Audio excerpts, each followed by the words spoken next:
Kumusta po? Narito po ulit ang update natin para sa lagay ng ating panahon. Ngayong umaga po ng March 12, 2026. Sa ngayon po ay may daloy ng hanging amihan na umaabot hanggang dito sa Northern Luzon at asahan natin na lalakas pa ang bugso niyan ngayong weekend gaya na inyong nakikita na posible po yan na aabot hanggang sa Mindanao pero unti-unti rin po yan nahihina by next week at posible po na ito na ang huling bugso nito dahil nalalapit na po tayo natutungo sa tag-init season at ayon sa pag-asa ay nagtapos na po ang La Nina.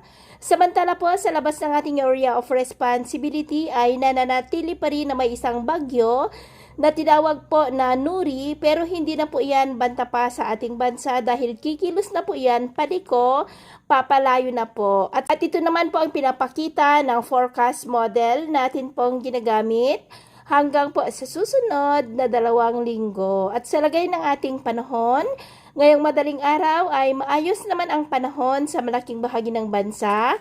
Pero may chance pa rin ng mga isolated rain sa may extreme northern Luzon, Infanta, Cadiz, Sagay, Estancia, southern part ng Leyte, Giwan at Dinagat Island. At mamaya ay sisikat naman ang araw sa malaking bahagi ng bansa pero may chance pa rin ng cloudy skies with isolated rain sa may extreme northern Luzon, northeast ng Cagayan at Dinagat Island. At mamayang hapon, mainit at maalinsangan pa rin ang panahon pero may chance pa rin po ng cloudy skies with isolated rains sa ilang bahagi po ng Northern Luzon at Mindanao kaya mag-ingat pa rin po tayo.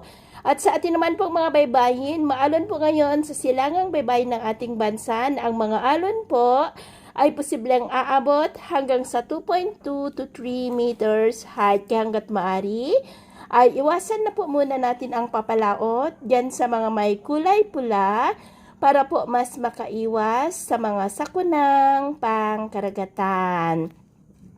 So, yun po ng latest update natin sa araw na ito. At ako pumuli si James na nagsasabing sa kahit na pagsubok po na darating sa ating buhay, huwag na huwag po tayong mawawalan ng pag-asa. Thank you and God bless!